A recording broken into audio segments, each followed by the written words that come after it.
दोस्तों बात करेंगे डीएसएसबी की एक नई भर्ती के बारे में और इसके फॉर्म फिलअप के बारे में बात करेंगे कि कैसे आपको इसके लिए फॉर्म को अप्लाई करना है। डीएसएसबी के द्वारा जो है एक और नई भर्ती निकाली गई है जिसका आप विज्ञापन देख सकते हैं। ये है और इसमें जो है 1499 पदों पे वेरियस पोस्ट आपके रहने वाले हैं। जिसको आप देखेंगे आपके बहुत सारे पद है, लाइब्रेरियन के पद है, लेबरर ऑफिसर के हैं, टीजीटी की वैकेंसी है कंप्यूटर साइंस, इसके अलावा जूनियर इंजीनियर की वैकेंसी है, लेबोरेटरी असिस्टेंट केमिकल केमिस्ट्री की, ड्राफ्ट्समैन ग्रेड सेकेंड की वैकेंसी है, इसके अलावा इंस्ट्रक्टर सिविल डिफेंस की वैकेंसी है और भी तमाम तरह की वैकेंसी आपको देखने को मिलेगी। हाउस फादर मेट्रॉन, हाउस मदर मेट्रॉन की वैकेंसी देखेंगे 40, किसी में 26 पद है। इसके अलावा caretaker male, caretaker female की वैकेंसी है। स्टेनोग्राफर की वैकेंसी आपको देखेंगे 188 पद है। असिस्टेंट सैनिटरी इंस्पेक्टर, इस तरह के आप देखेंगे तो वेरियस पोस्ट पे अलग अलग डिपार्टमेंट में वैकेंसी निकाली गई है। अगर आप एलिजिबल है इस भर्ती के लिए आप फॉर्म को अप्लाई कर सकते हैं। कैसे आपको फॉर्म को अप्लाई करना है आज का हम इस वीडियो में बात करेंगे। स्टेप बाय स्टेप एक लाइव फॉर्म फिल करके बताएंगे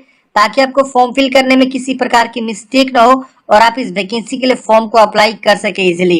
देखिए ये इसका ऑनलाइन का पोर्टल है जहां से आप फॉर्म को भरेंगे। यहाँ देखेंगे आपको करंट वैकेंसी जो भी यहाँ पे दिख रही है वो आपको यहाँ पे शो होगा। देख रहे हैं ना, इतने सारी करंट वैकेंसी जो है इसमें चल रही है, आप यहाँ पे देख सकते हैं। इसका जो एडवर्टाइजमेंट है पोस्ट कोड 09 से लेकर आप देखेंगे 010, 011, 12, 13 ऐसे करके आपको जो है ना यहाँ पे 77 जो है इस प्रकार की वैकेंसी आपको देखने को मिलेगी। सॉरी यहाँ पे दिया 76 तरह की वैकेंसी, 76-77 तरह की।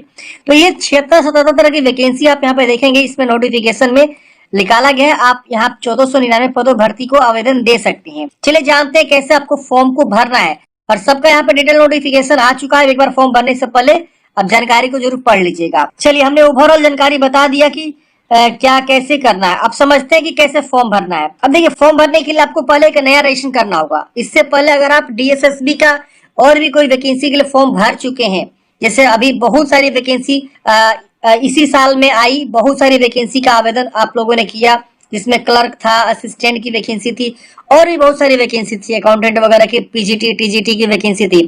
तो अगर उसके लिए ऑलरेडी अपने फॉर्म भर चुके हैं तो आप सीधे रजिस्ट्रेशन नहीं करेंगे, सीधा आप यहाँ पे साइन इन पे क्लिक करके आप लॉग इन करेंगे। अपनी जानकारी को भर के आप सीधे जो लॉग इन कर सकते हैं। अगर आप पहली बार डीएसएसबी का फॉर्म भर रहे हैं तो आपको एक नया यहाँ पे रजिस्ट्रेशन करना होगा, नया एक आईडी बनाना होगा। तो पहले आप न्यू रजिस्ट्रेशन वाले ऑप्शन पे क्या करेंगे, क्लिक करेंगे। जैसे आप इस पे क्लिक करेंगे यहाँ पे आपको अपना नाम लिखना है, यहाँ पे अपना दोबारा नाम को कंफर्म करना है, फिर डेट ऑफ बर्थ, हर चीज को दो बार लिखवा रहे हैं। फिर 10वीं क्लास का जो है यहाँ पे रोल नंबर, फिर दोबारा 10वीं क्लास का रोल नंबर, पासिंग ईयर 10वीं क्लास का, फिर यहाँ जेंडर, दोबारा जेंडर को बताएंगे, नेशनलिटी बताएंगे, फादर्स नेम, दोबारा फादर्स नेम को लिखेंगे, मदर्स नेम, दोबारा मदर्स नेम को लिखेंगे। यहाँ स्पाउस नेम, अगर कोई लेडीज है मैरिड है तो अपना हस्बैंड का नाम लिख सकती है। यहाँ पे मोबाइल नंबर, दोबारा मोबाइल नंबर को कंफर्म करना है, ईमेल आईडी, दोबारा ईमेल आईडी को कंफर्म करेंगे। फिर यहाँ पे आपको जो है ना गेट ओटीपी पे क्लिक करना है। जैसे आप मोबाइल ईमेल लिख के गेट ओटीपी पे क्लिक करेंगे, आपके मोबाइल पे और ईमेल पे दोनों पे ओटीपी चला जाएगा। आप ओटीपी को यहाँ लिखेंगे, ईमेल वाला, मोबाइल वाला ओटीपी यहाँ पे, तो आप यहाँ पे बॉक्स बना हुआ है, अलग अलग ओटीपी अलग अलग बॉक्स में लिखेंगे। फिर यहाँ पे आपको पूछ रहा है कि आपके पास आधार कार्ड है,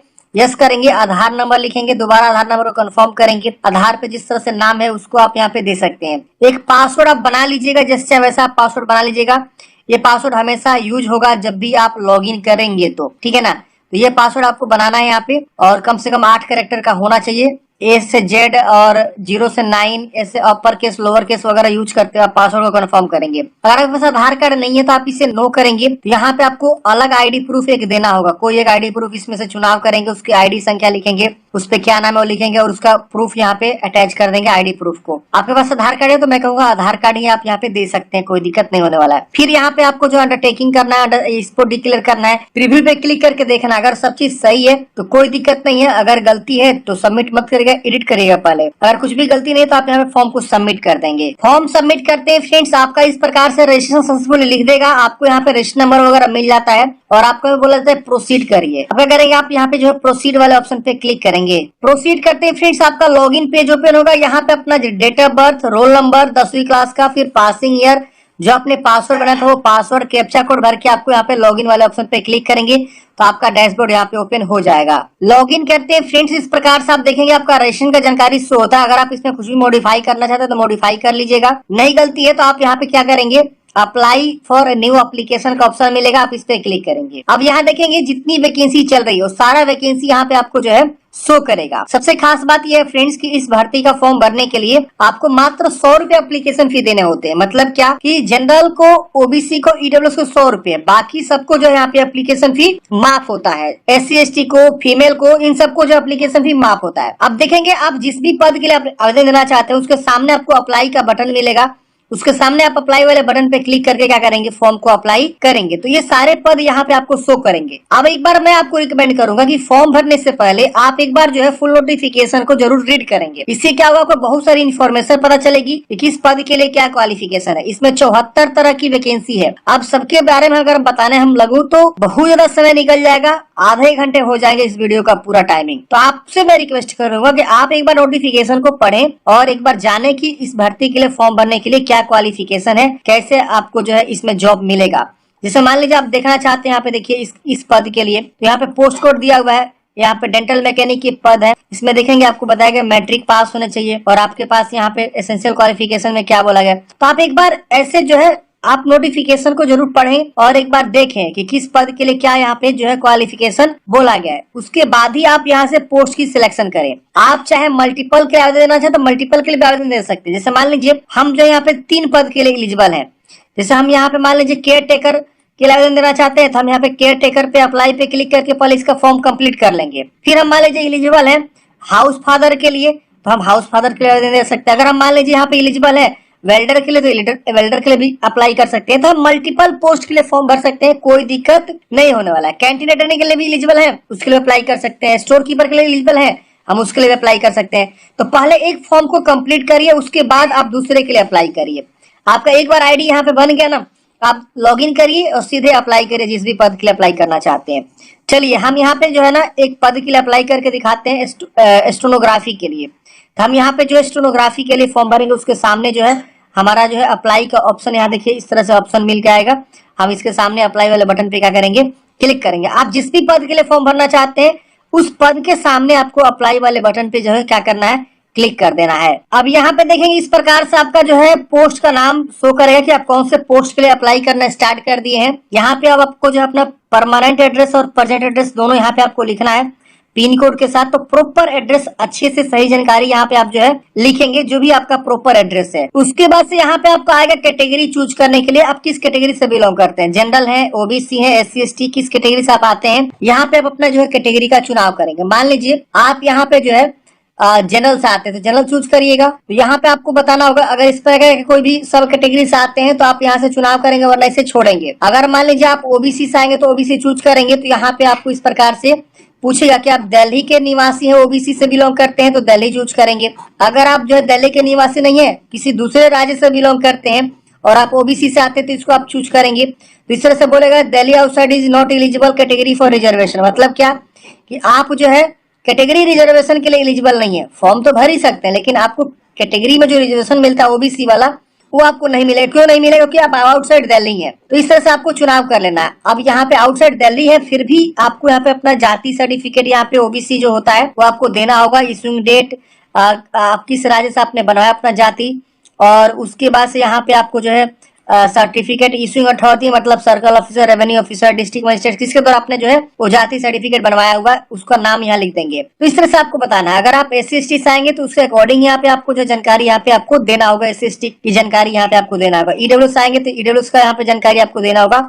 और ये बार बार बोलेगा कि आप जो है रिजर्वेशन कैटेगरी के लिए एलिजिबल नहीं होंगे, बट आप फॉर्म भर सकते हैं, भले आपको रिजर्वेशन नहीं मिलेगा। और आप सबको पता ही है कि जो भी वैकेंसी का अगर आप फॉर्म भरते हैं, किसी दूसरे राज्य के लिए आप हैं और दूसरे राज्य में फॉर्म भर रहे हैं तो वहां का रिजर्वेशन आपको नहीं मिलता है। तो यही वाला रूल यहाँ पे भी लागू हो रहा है। अगर हम बिहार के हैं और दिल्ली में फॉर्म भर रहे हैं तो हमें रिजर्वेशन नहीं मिलेगा, यही रूल है। तो वही रूल तो यहाँ पे बोल रहा है आपसे, तो आप इस तरह से देख लीजिएगा।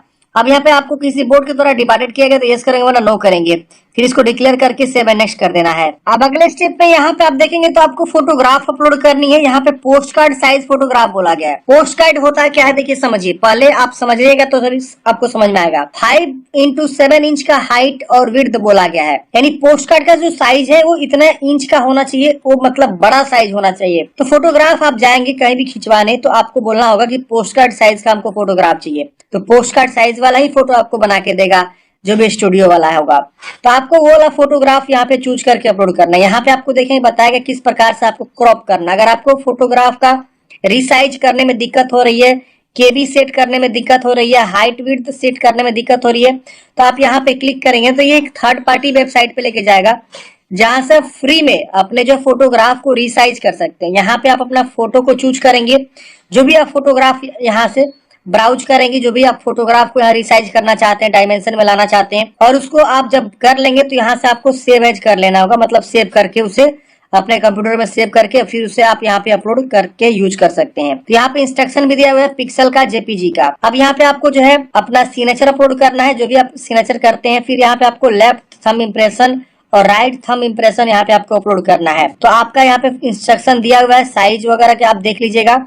और इसी तरह से आप जो फोटोग्राफ को, सिग्नेचर को, left thumb impression, right thumb impression को अपलोड करेंगे और उसके बाद आपको यहाँ पे नेक्स्ट कर देना है। अब यहाँ पे देखेंगे आपका अगला स्टेप में आएगा कि सिलेक्ट क्वालिफिकेशन। तो आप अपना क्वालिफिकेशन को सिलेक्ट करेंगे। जैसे मैंने यहाँ पे मैट्रिकुलेशन पहला वाला ऑप्शन को चूज किया हुआ है कि आप मैट्रिक पास हैं किसी भी यूनिवर्सिटी से या जो है किसी भी स्टेट से, तो आप यहाँ पे फॉर्म को भर सकते हैं। तो आप अपने अकॉर्डिंग क्वालिफिकेशन को चूज करेंगे। यहाँ पे और भी बहुत सारा है, जैसे यूरोपियन हाई स्कूल से अगर आपने कर रखा हुआ है, या 10th क्लास आप टेक्निकल हायर सेकेंडरी से कर रखा हुआ है जो दिल्ली पॉलिटेक्निक वगैरह होता है, या और भी है जूनियर एग्जामिनेशन आपने कर रखा है जामिया मिलिया इस्लामिया दिल्ली से, या कैम्ब्रिज स्कूल सर्टिफिकेट आपके पास है सीनियर कैम्ब्रिज में, तो आप अपने अकॉर्डिंग हमें बताएंगे। अब यहाँ पे आपको ऐड करना है 10वीं क्लास की जानकारी, तो यहाँ पे हम इस पे चूज करेंगे। अब यहाँ पे उसके अकॉर्डिंग जानकारी देखेंगे खुल के आ रहा है। अब यहाँ पे इस तरह से आएगा, देखिए आपको मैट्रिक आप यहाँ पे चूज कीजिए। अब यहाँ पे आप देखेंगे और भी ऑप्शंस आपको खुल के आएंगे। तो आपको ऐसे क्या करना है, क्वालिफिकेशन की जानकारी को ऐड करना है। देखिए आ गया।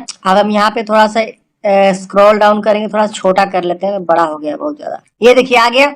अब यहाँ पे आपको जो है अपना परसेंटेज बताना है, कितना परसेंट आपका मिला हुआ है 2 डेसिमल तक, किस राज्य से आपने ये मैट्रिक पास किया हुआ है उसको आप चुनाव करेंगे। फिर यूनिवर्सिटी आएगा या बोर्ड आएगा तो आप यहाँ से चूज करेंगे, नहीं आ रहा है तो अदर चूज करके उसका नाम लिख सकते हैं। उसको से थोड़ा सा इधर आएंगे तो यहाँ पे आपको जो है ना बताना है पासिंग ईयर कि कौन सी ईयर में आपने पास किया हुआ है। फिर यहाँ पे आपको इंसर्ट कर देना है। इंसर्ट करते हैं देखेंगे आपका जो है ये आपका क्वालिफिकेशन यहाँ पे ऐड हो जाएगा। ये देखिए हो गया ऐड।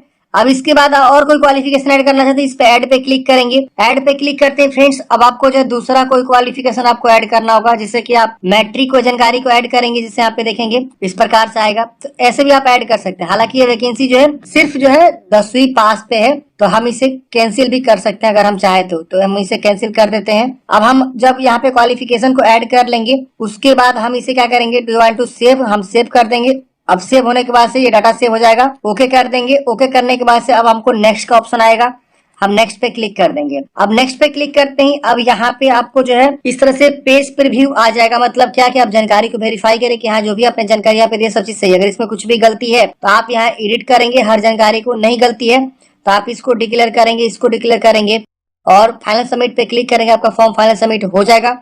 उसके बाद से आपको प्रिंट आउट निकाल के अपने पास हार्ड कॉपी सुरक्षित रख लेनी है। अगर आपको यहाँ पे फाइनल सबमिट करते हैं, अगले स्टेप में आपको पेमेंट लगता है तो आपको पेमेंट भी जमा करना होगा। तो ऐसे आप क्या करेंगे, अपना जो पेमेंट को जमा करेंगे, जो भी आपका एप्लीकेशन फी लग रहा है 100 रुपए, और उसके बाद आपका जो है फाइनल कंप्लीट हो पाएगा। लेकिन इसके बाद आपको जो है 5वां स्टेप सबमिट का ही ऑप्शन है, उसके बाद से पेमेंट है। पेमेंट नहीं लगेगा तो आपको सीधे प्रिंट आउट निकल जाएगा। पेमेंट लगेगा तो पेमेंट जमा करना होगा, उसके बाद ही आपका प्रिंट आउट फाइनल जो है निकल पाएगा। तो आशा करता हूँ फ्रेंड्स आपको जानकारी समझ में आएगा कि DSSP में जो नई वैकेंसी निकाली गई है 1499 पदों पे, उसके लिए आपको कैसे फॉर्म को अप्लाई करना है। आपके मन में कोई भी डाउट्स है, कमेंट है, कमेंट बॉक्स में पूछेगा। मिलते हैं किसी नेक्स्ट वीडियो में।